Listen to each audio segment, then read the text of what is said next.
Hello and welcome to Gike's Got Game on Friday, Black Friday after Thanksgiving. I'm Alan Saunders filling in for Matt Geica, who will be joining us shortly from Boston, Massachusetts, where he's covering the Penguins with DK on Pittsburgh Sports. Big sports time of the year, at least it is for me. We've got the end of college football season, NFL schedule rolling, college basketball starting, NHL, NBA, all kinds of stuff going on. So we'll have a little bit of a day after the holiday smorgasbord here. We'll lay out the leftovers, pick through the parts we like, and go from there. We're going to bring Matt in actually on the phone very quickly because he's got practice to cover up in Boston, Massachusetts, but we're going to talk some Pens, I think, and maybe some other stuff if we get some time. Matt, are you with us? Hey, good to be with you, and this is, again, Gike's Got Game featuring Matt Geica on the road for just a little bit. Very interesting, but one of my favorite road cities, no doubt about it. So thanks for having me on my own show. That sounds weird to say. How about thanks for having me host your show? You're welcome. What have you been seeing from the Pens? I watched a little bit of the game the other night against Vancouver.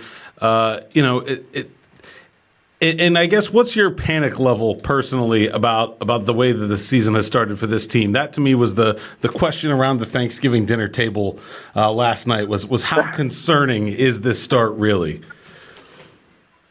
When you factor in the way that the schedule started and how many games you played in the first 31 days, it's still pretty low. I was saying as of last week that I was going to wait until they had this homestand coming up in the first couple of weeks of December before I really nailed down some sort of an evaluation or some sort of a baseline on what we can expect from this current roster. So a loss against Vancouver or a loss against Chicago at home this past Saturday, it's not going to change my mind terribly right now. I'm going to stick to my guns on that. Yeah, I'm kind of with you. I don't see a huge reason for panic, but I do feel like the team is just less talented than it was at the end of the year last year when you consider the net sum of the additions and the losses. And I think there's some places where that's still playing out. I mean, we've been talking about the bottom six forwards. I don't think the defense is as good as it was a year ago. But to me, the thing that stood out while watching against Vancouver is, man, they're still a fun team to watch, but they're just not putting the puck in the back of the net. Like guys like Chris Letang, Sidney Crosby, of course, with Kenny Malkin out, but they're still playing like they're all-stars, but they're not producing like they're all-stars at the moment. Do you see that as just a blip? I do. I look at this 5-on-5 shooting percentage on this team. I look at some of the individual shooting percentages on this team, and I think this can't sustain itself. It just can't with the volume that they are producing. And like you said, they are getting chances for the most part. They're just not going in, and that's hockey. That happens. But it's possible that it could be some slight adjustments they could make. And Mike Sullivan often talks about trying to get inside the dots, get inside the opposing defenders and working your way into those scoring areas. And I think for a large portion of the roster, they're still doing that. You look at the top line the other night, Hornqvist, Sherry, and Crosby, and they were all over the blue paint, the low slot. They were behind the net. They were making plays happen. The puck just didn't go in. And even someone like Carl Hagelin, who doesn't come to mind when you think of players who like to get into the high traffic areas of the ice, he's had so many looks that eventually they have to start going in, you would think, as long as he doesn't get discouraged or start changing things. And Hagelin's one of those guys who is shooting at a rate well below his career average. Brian Rust is another.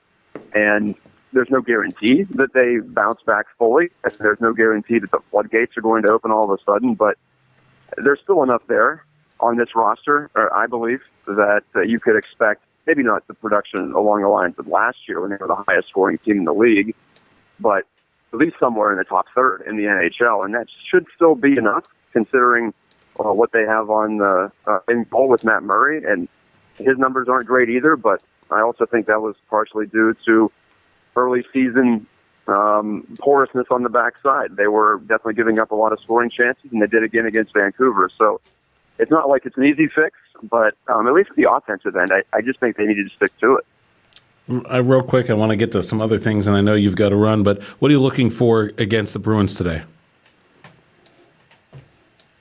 Pardon? Sorry, I didn't hear what you said. What are you looking for? What do you want to see, or what? I guess what are you? What are you going to have your eye on against the Bruins today? Oh, okay.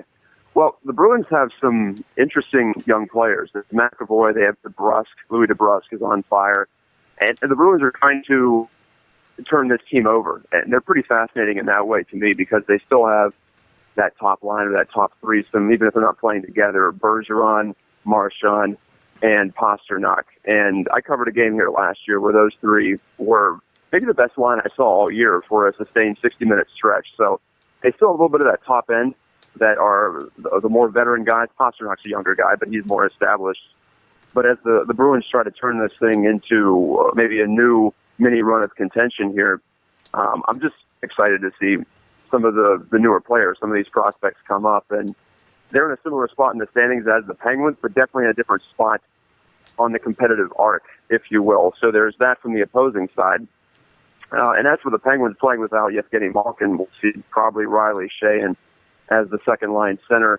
I would have just seen Jake Gensel get a second game and just see if he can hack it as a center at the NHL level consistently. I'm not sure he can, but I also don't think there's much to lose right now. So maybe if things don't get going in the way that Sullivan wants, we know he's always willing to mix things up front, and perhaps we do see Gensel back at some point. But I'm going to continue to look for players holding on to the puck, the top two lines especially today, because so often they've been one and done. They haven't gotten pucks behind defenders, and they haven't made defenses work, really. And that's been a major problem for them this year. Yeah, I'm kind of intrigued by Gensel as a center in general. I think that's something that probably, when you bring a guy up and it works, I think most coaches tend to just not mess with it then. But to me, I just think that's his natural position, and he kind of plays like a center. Like, he's a good passer. He sees the ice really well. I could see it working. There's some guys that play center in Brian Rust was a center in college. Tyler Kennedy was a center in junior. And you look at those players, you're like, well, that guy's just not a center. I think I joked when Brian Rust came up. I was like, could you imagine playing on his wing? Because when he came up, he was just, his head was down all the time. So I can imagine him. But Gensel plays the game like you would want a center to play. And so to me, that's an interesting. It's interesting that Sullivan was willing to try it. To me, I think that shows that he's that he sees some things there too that are pretty compelling. Because when you have the kind of success that he's had as a young player on the wing, not very many coaches are gonna be like, "Yeah, let's try something else." I thought he was pretty good the other night. I know that he and Kessel and Brian Rust spent a little too much time in their own end, and they weren't possession-wise. But I liked what I saw from Jake specifically. He was very much engaged in his own zone, and there's one play that I recall specifically where he went into the defensive corner and outmuscled one of the Canucks for the puck, and then looked up ice and found Kessel streaking down the wing. So there's that playmaking instinct, but there's also that hockey IQ, that defensive mentality, the two-way mentality. I think we could have something, or they could have something in Jake Gensel at center if they gave him a shot. Now, it comes down to, at this point, the Penguins are starting to fall down in the Metro standings. They're only 4 points clear of last place. It's really tight division. So now, with some of the losses they've piled up, maybe you're not in experimental mode. So it could all be moot, I suppose. Right before we let you go, I wanted to talk about something you tweeted the other day. If you're not following Matt on Twitter, at Matt Geica, and if you're not, I don't know why not, since you're listening to his show.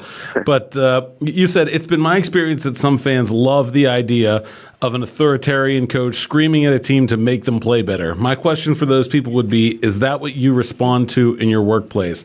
I absolutely love this tweet. It hits so many of the things that I feel like I rail against constantly on Twitter and social media.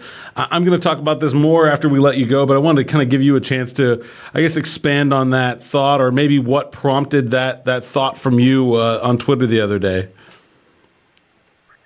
Well, it happens as these games continue on and the Penguins aren't playing as well as people think they should, that there's just this assumption that, hey, Mike Sullivan's this big tough guy. He's going to go into the room. He's going to give them what for. And they're going to come out of there guns a-blazing.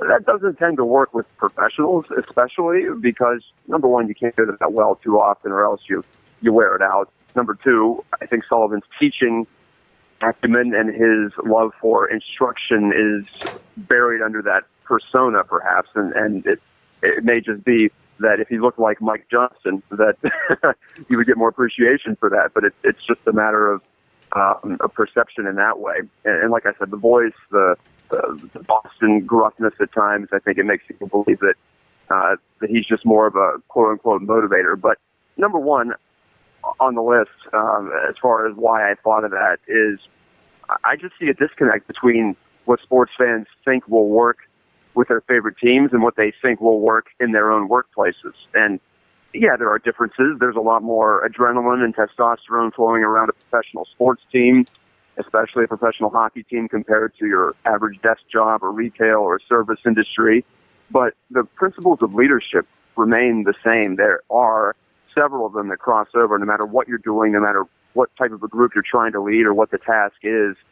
I think these days, especially, people want ownership in decision-making. They want to feel like they're part of the process. They don't want to feel like they're being talked down to. And that goes for the guy making minimum wage at Boston Market or the third-line winger who's making a couple of $1 million in the NHL. So we're all human beings, and I think fans forget that because these players and these teams are just like objects of their passion in this way, I suppose, if you want to put it in those terms. So I just think in general, sports fans can step back and realize that what would I want in this situation if I was disappointing at work?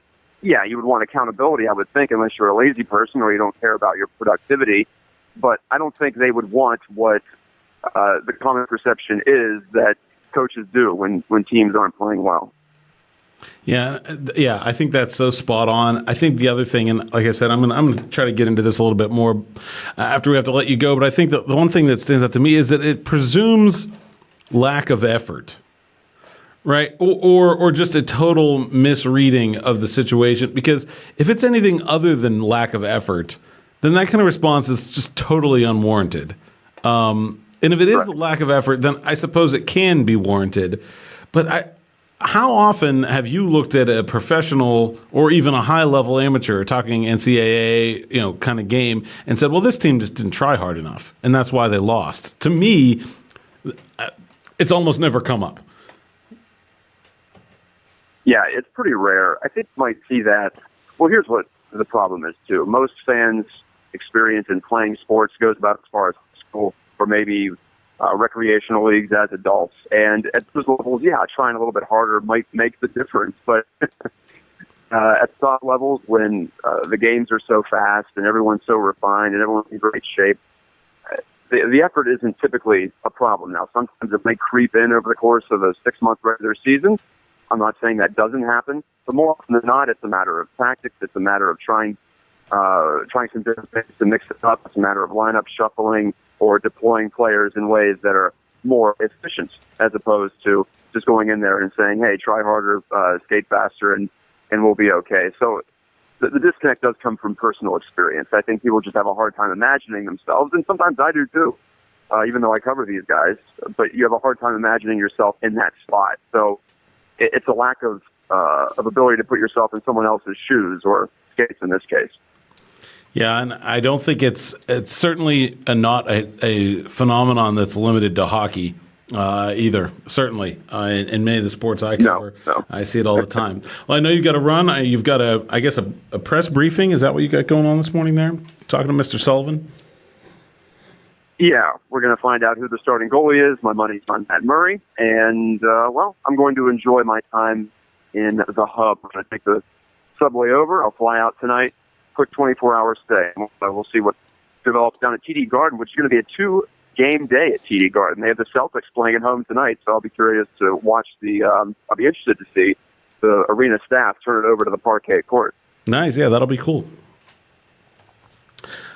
We'll talk to you later. Thanks. All right, Matt Geica from Boston. It's his show. I'm Alan Saunders. I guess we'll step aside here for about a minute or two, and then we'll be back with the second period of Geica's Got Game on the River's Edge, PGH. Hey River's Edge listeners, Alex here from the Mike Sasson Show, and boy have I got to tell you about Salon 22, a small local business located right here in Millville. I got my hair colored there about 2 weeks ago, and I still can't stop staring at myself. They use this awesome new technique called color melting to make me look like a mermaid. But don't worry, if mermaid hair isn't your thing, they'll meet all your hair goals. With things like balayage, rose gold, unicorn hair, ombre, as well as monochromatic color, which is your standard basic coloring. Seriously, they do it all, and they do it good. Check Salon 22 out on Facebook and mention this ad when you make your appointment to receive a free color lock service to help preserve your color. It's a $20 value for free. I'm not kidding. Book your appointment now by calling 412-822-7222. That's 412-822-7222.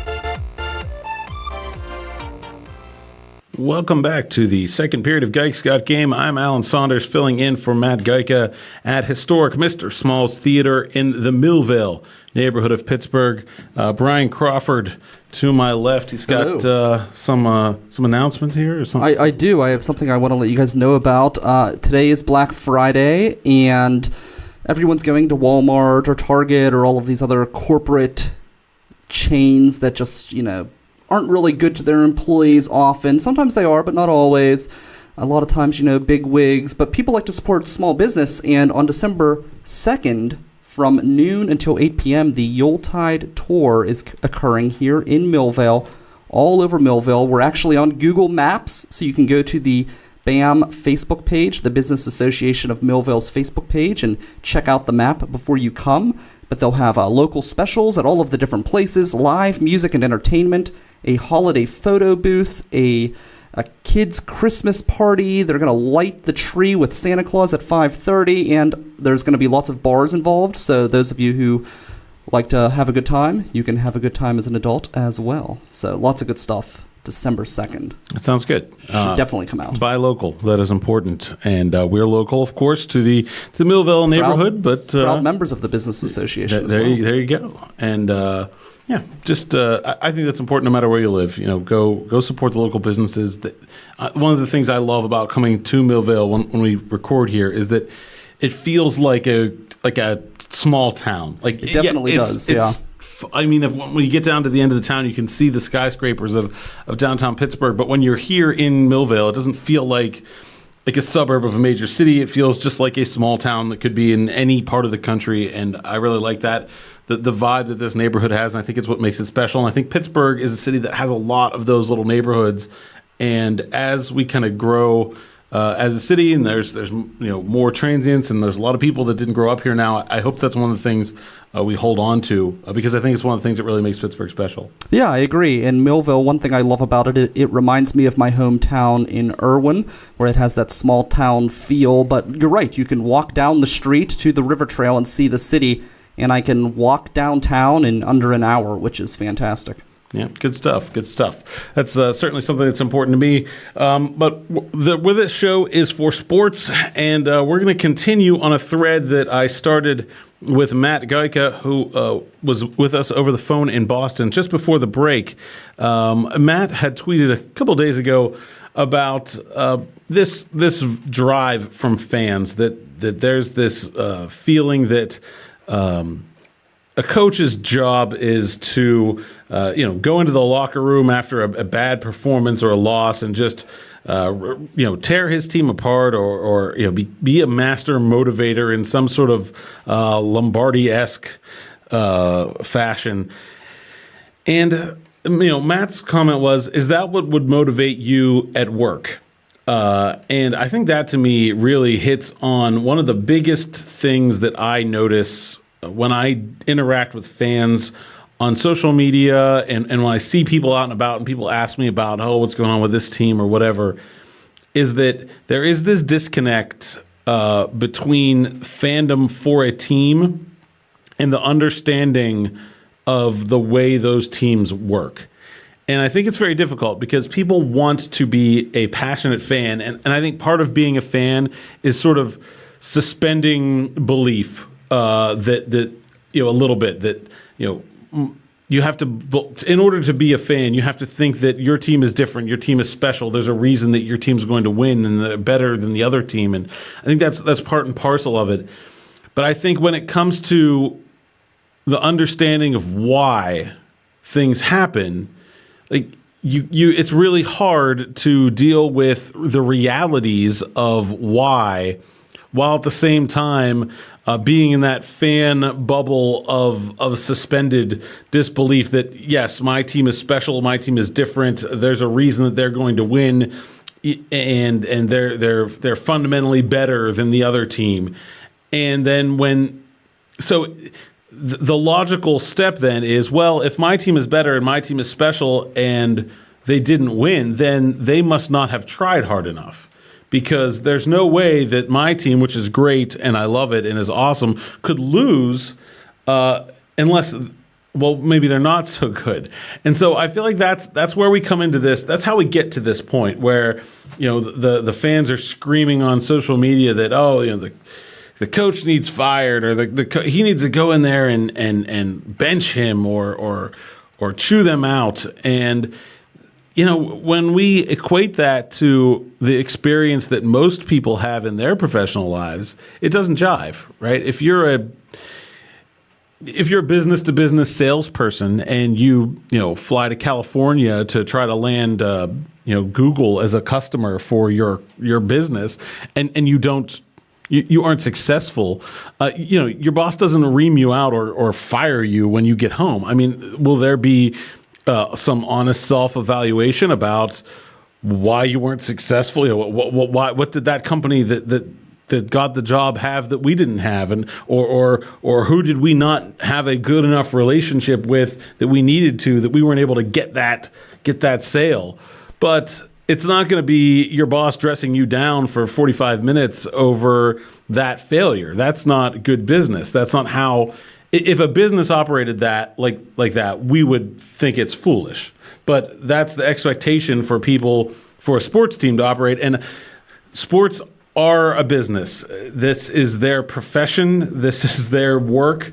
And it's a boss. It's an employer-employee relationship. I mean, the coach is not the owner of the company, but he is the manager of those players. And he is expected to have a relationship with them in which he can motivate them to perform at their very highest level, yes. But for very few people is the best way to get them to perform at a high level to scream and yell and rant and rave or bench them, or that doesn't work in my life. It doesn't work in most people's lives. I'm not sure why people think that it should work in athletes' lives. But that is a very, very commonly held belief. And this is something that Clint Hurdle spoke pretty regularly about this past season as the Pirates were struggling and people were looking for answers. I like Clint a lot because he is both, in my opinion, a very good manager and someone who thinks a lot about managing, not just about how do we get Polanco to hit a curveball, more about the theory of managing and how to do the things that are going to get him the best out of every single player in his clubhouse every day, a day in and day out for 162 days. And, he said, he specifically brought up Vince Lombardi as sort of, I guess, the idol of those that would rant and rave and yell and scream about every failure, large or small. And he said, read about Vince Lombardi's life. Was he a happy, well-adjusted, satisfied guy despite all of his success? Not particularly. And he said that to me is a reflection of him. That there's a reason that he wasn't happy with the way things were going, no matter how well they were going. And that there's more than one way to do it. There are plenty of coaches out there that have had innumerable, just fantastic success that weren't that kind of individual. And I think personally, from my experience with modern athletes, it just doesn't work. Benching athletes is not going to get in their head. Yelling at them is they're just going to turn you out. And then when you have that real coaching advice, they're not going to listen, because the last thing was they yelled at you for striking out or for overthrowing a player. And those things in particular, I think it's a fool's errand to attempt to yell to motivate for what is essentially a physical shortcoming. Pitt fans have been quite up in arms about the quarterback decision there. Ben DiNucci has started most of this season. Most fans, I think, believe that Kenny Pickett is a more talented passer, despite being a true freshman. But no one has suggested that Pat Narduzzi go out there and dress down Ben DiNucci for not being able to throw the ball harder. But that's essentially what they'd be asking if they wanted Mike Sullivan to go into the locker room after a bad loss to Vancouver on Wednesday and dress his team down. It's the same thing. That there are physical capabilities and there are lack of capabilities, and unless it is effort, I don't see a reason for that kind of thing to be necessary, and I don't think it's successful. I think someone who responded to Matt's Twitter feed there suggested the book written by former New York Rangers forward Sean Avery. And Avery was a controversial figure, certainly.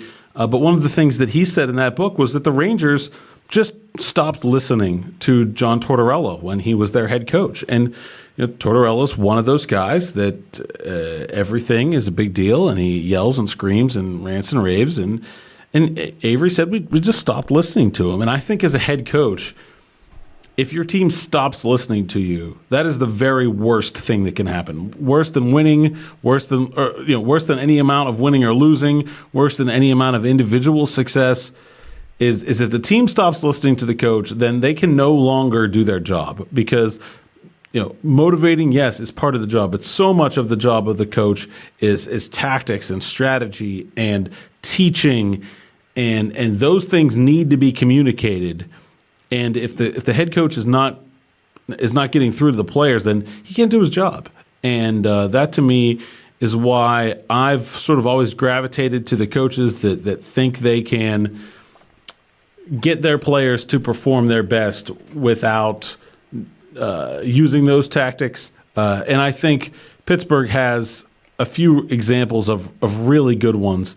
In the not too distant past, when you look at a guy like Mike Tomlin, first of all, is not a big yeller. I mean, he shows emotion certainly during the game, but he's not someone that's going to blast a player over and over again about something.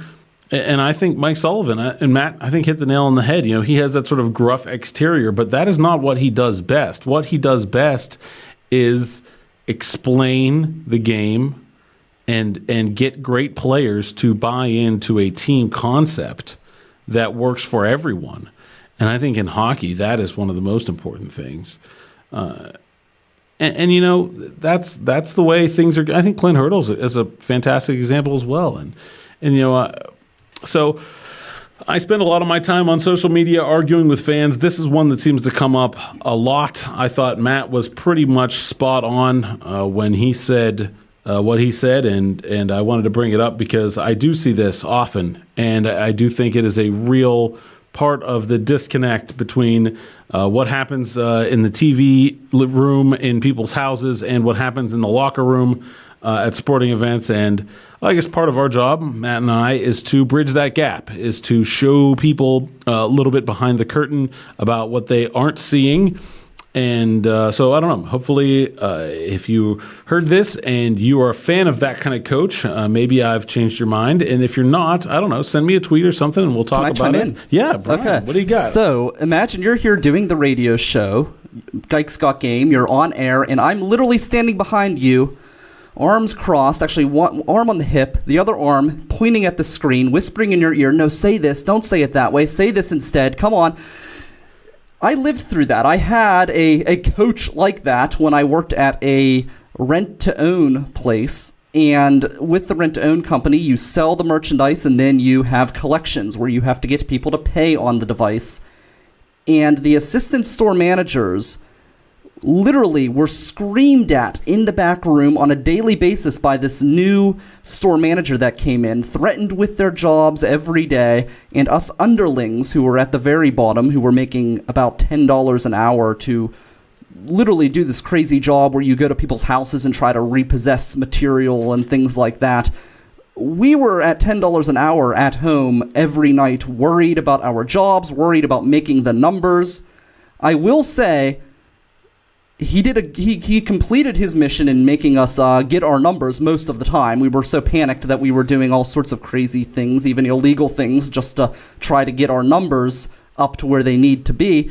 But eventually, like Tortorello, he had an entire staff turnover and people kept leaving, and eventually he got relegated to a smaller store. So they bring him in to clean things up, and then he gets relegated because everyone stops working there. In that case, it's a little bit different in professional sports where you're making how much money, to play a game. You're making $10 an hour there, so it's easier to find another job. And I remember I was literally on the clock daily on my cell phone just applying for jobs. I did interviews while I was on the road, phone interviews, just doing whatever I could to get out of this job. But I thank the guy because of that job, and because I had to leave that job, and this was all the way out in Greensburg, it got me to a job in Pittsburgh, and now here we are. So you can maybe thank this awful coach or awful store manager for the creation of this network, because who knows if I ever would have moved to Pittsburgh from the far out reaches of Irwin, which you're familiar with that area. Yeah, that's where I live now. But no, I do think there's something to be said for those coaches have a shelf life. They do. If you want to be a coach somewhere for longer than the average player's career, you've got to find a way to motivate them beyond yelling and screaming, because that's not going to work. If you look at a guy like Tortorella, he's on his third or fourth job in the last 10, 15 years, something like that. I think the one that stands out to me in hockey in the past was Mike Keenan was a head coach, and he had a lot of success some places, but it was 2 or 3 years, and then he was gone off to somewhere else because they'd stopped listening. He couldn't get them to do anything different, and that was it. And, I don't think that's the life that most coaches want. And I think if you're a front office type looking to hire a coach, you don't want to make those decisions every 3 or 4 years. You want to find a guy that can have some success. And, people point to the Steelers as, their amount of stability over the years is one of the great reasons for that franchise's continued success. They've hired 3 coaches since 1969, I think. That's a big So if you're the New York Rangers, you've hired 3 coaches this decade. Yeah, it's crazy. So that to me is the thing, is that if you want to be a general manager that's going to hire a new coach every 3 or 4 years, I don't know, get the guy that yells and screams, because maybe the players will put up with it, maybe they won't, but at least it's easy come, easy go. But I think the right way to do it is to find a coach whose philosophy matches the organization's and matches, and is also able to motivate players, and then that person can stick around for a while, build stability, and you're not learning the same lessons over and over again because you're having that turnover. Well, by comparison, the store manager who was there before the guy who was known as Micromanage O'Neill was beloved by everybody, and there was one associate who actually took the van while he was on the clock and was caught by a customer purchasing a keg for a party and was delivering it on company time in the company vehicle. Immediate firing at most places. This guy took him into the back office, had a conversation with him, said, look, you can't do this. It's ridiculous. That employee ended up getting promoted to store manager in his career. I'm not sure where he's at now.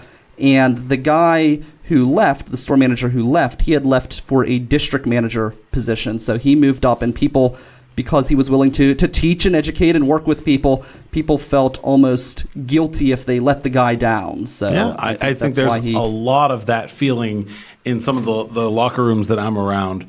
A lot of these players really do look up to some of these coaches, and there is a legitimate feeling of, man, his job is on the line if we don't win, and we've really let him down here. And I think that, to me, is a far greater motivator than getting yelled at. Is it's when Dad says, "I'm not mad, I'm just disappointed." Yeah. Like that, to me, that works better than I'm going to chase you around the house with a belt until I connect 3 times. Exactly. All right, let's hit the second break here, and then we'll continue our smorgasbord. As I said in the open, there's a ton of sports things happening in season right now, so I'm going to kind of run down the list. We'll talk about a little bit of everything. We've got some football, some basketball, some more hockey. I might slip something else in there too. We'll see. I'll take a short break. Be back on the River's Edge with Gike's Got Game. The Double L Bar, Grant Avenue, Millville, Pennsylvania, reminding you that you're listening to the River's Edge Radio Network. Welcome back to Gike's Got Game. I'm Alan Saunders, filling in for Matt Geica, who is in Boston with the Pittsburgh Penguins. It's the third period of Gike's Got Game, and on Black Friday, we're going to have a little bit of a leftover party here. We're going to talk about a lot of the different sports that are in session, just a little bit of everything that I've got on my plate here. And we'll kind of hit them off in about the last 10 or 12 minutes here before the top of the hour. Let's start with hockey, which is where we started with Matt Geica. Pens are in Boston today against the Bruins. They'll go then from Boston to Tampa to play the Tampa Bay Lightning tomorrow night.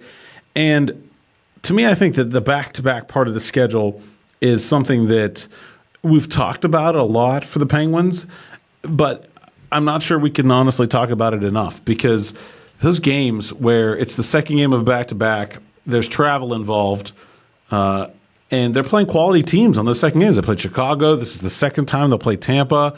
It's not like they're playing any of the JV squads out there. And I just think it's really hard to separate, and the number of games that there have been it makes it really hard to separate what's been happening on those games from what's been happening on just a generic game. For the Penguins have also played some of the fewest home games in the NHL. So I do really think that some patience is certainly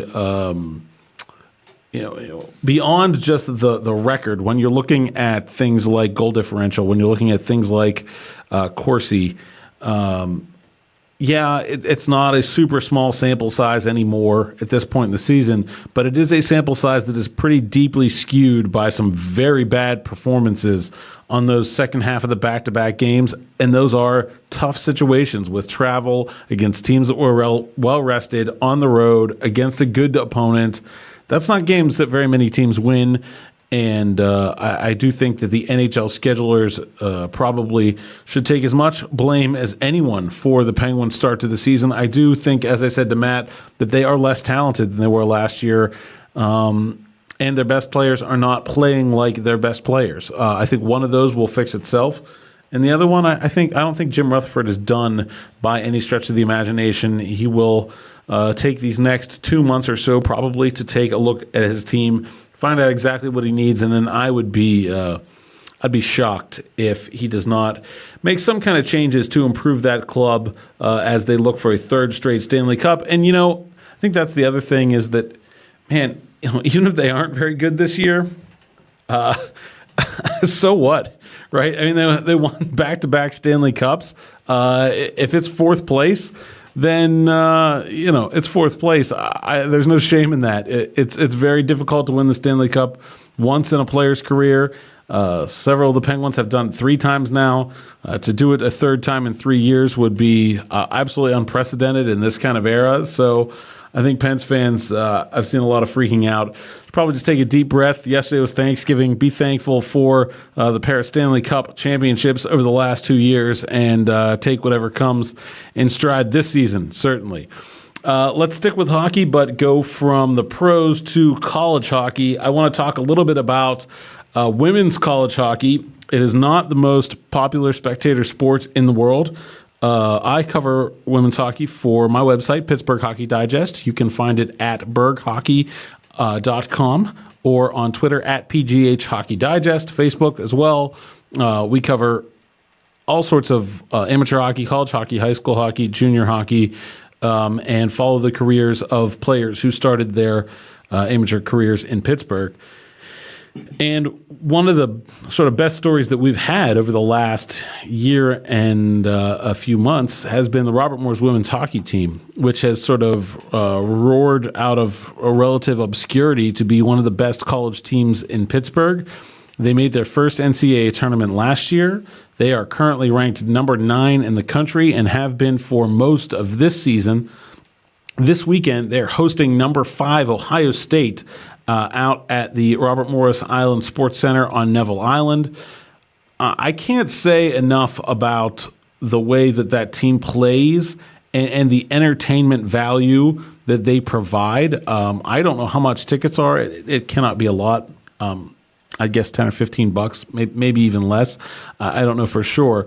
But they are an extremely exciting hockey team to watch. They've got an 11-goal game this year already.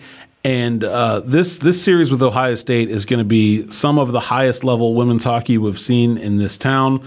Robert Morris as a program across all levels is not one that is in a financial position to be playing a whole ton of top level teams at home.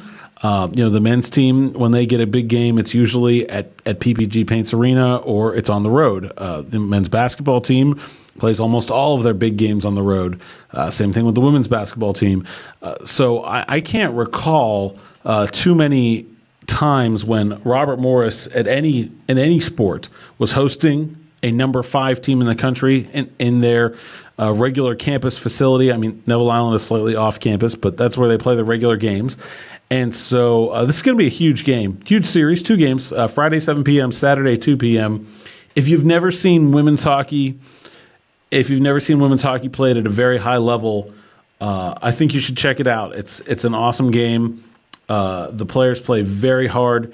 It is it's not, women's hockey is not played with full body checking, but is still extremely physical. The Robert Morris team in particular, their defense is strong. And there are some really, really talented players. Brittany Howard is one of the top scorers in all of college hockey. A player like Kirsten Welsh is a defender with a huge slap shot, and she plays a physical game as well in her own zone. It's really good stuff. If you've never seen women's hockey, that is about as good as it gets in this area. The NWHL All-Star Game was here, obviously, and that was a lot of talent, but that was also an All-Star Game where, the players were playing for some pride, but not necessarily going all out. This is going to be Division I women's college hockey played at its very highest level here in Pittsburgh. That doesn't happen all the time, and so if you don't have plans tonight or tomorrow afternoon, check it out because I do think it is certainly worth watching. The Robert Morris men are up in Bentley this weekend playing at the Jar for the last time. It's like the worst college hockey arena ever up there in Bentley, but it's got that so bad it's good vibe going on for it. Legendarily difficult place to play. And then let's change gears to college football. I am going to be leaving this studio here shortly, headed down to Heinz Field for Pitt's finale against Miami. And it's been a down season for Pitt, but it's a chance for them to make some history. The Hurricanes are coming in undefeated, number 2 team in the country, and a legitimate chance for a national championship. Pitt could do a lot to upset that apple cart today at noon. I'll be there, of course, for Pittsburgh Sports Now, among other outlets that I write about Pitt for, and that should be a good game. Just in general, what an exciting college football season. There's been so many good storylines, and certainly a lot of deserving teams up at the top. Miami, one of the very best, so I'm very excited to see the Canes. I'm excited to see their turnover chain that has gotten so much publicity. Should be a very entertaining football game there. On the basketball front, the Panthers play Lehigh on Saturday afternoon. I'll be there as well. Tough start for the Pitt team with 7 freshmen, and it's been an interesting thing to me. Duquesne on Monday hosts Cornell, and so those are the 2 games this weekend. I guess if you count Monday as part of the holiday weekend. But Duquesne has a first-year head coach has a whole bunch of freshmen and transfers, and they're probably going to be really bad, and they were picked dead last in their conference. And Pitt has a second-year head coach, a whole bunch of new players and transfers, and was picked dead last in their conference, and they're probably going to be really bad. And I cover both teams a little bit, and it's very funny to listen to the difference between the Pitt fans and the Duquesne fans and their opinion of their head coach. The Pitt fans certainly are not enthralled with Kevin Stallings and his leadership through one season and a few. And the Duquesne fans are ecstatic about Keith Dambrot. And I've gotten to know both guys a little bit. I like them both. I think they're fantastic basketball minds. I think they're energetic and enthusiastic. And it's very interesting to me. They're going to meet one another next Friday in the City game. And, I think that it's really interesting to me just that these two teams that are in pretty similar situations feel so differently about it. And I think things will get better for both teams. I really do. I think that, Duquesne has a very light schedule this year, so they have the ability to not be particularly good and still put a decent-looking record on the court. And for Pitt, I think they're going to really struggle when they get to ACC play, but they have the talent to surprise some teams later on if they get some of these young players to figure it out. The Pitt basketball program has certainly fallen down a hill a good bit from where they were just a few years ago. I was reading in the media guide, they were picked in 2015 as having one of the toughest home environments in college basketball. That was 2 years ago. They are now just drawing about 2,900 to a game in a 10,000 seat building. So certainly has been a big change there.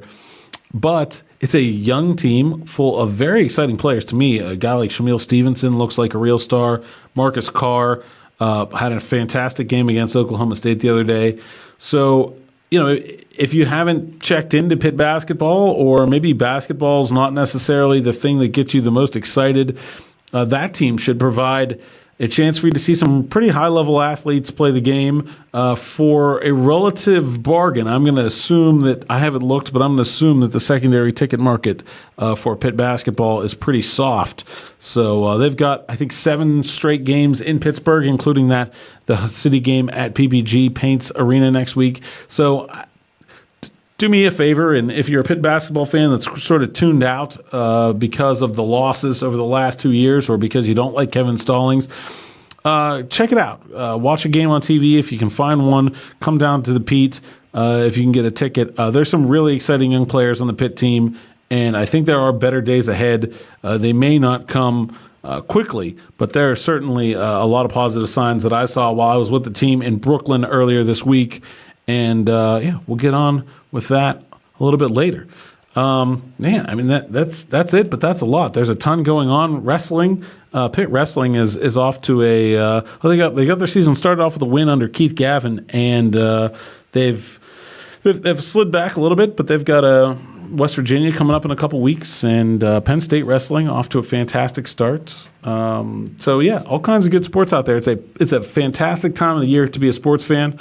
And you get all kinds. NBA is going strong too, so enjoy it. I don't take this time of year for granted. I really try to enjoy it to the fullest. And baseball hot stove stuff that should be coming down the pipeline here pretty quickly.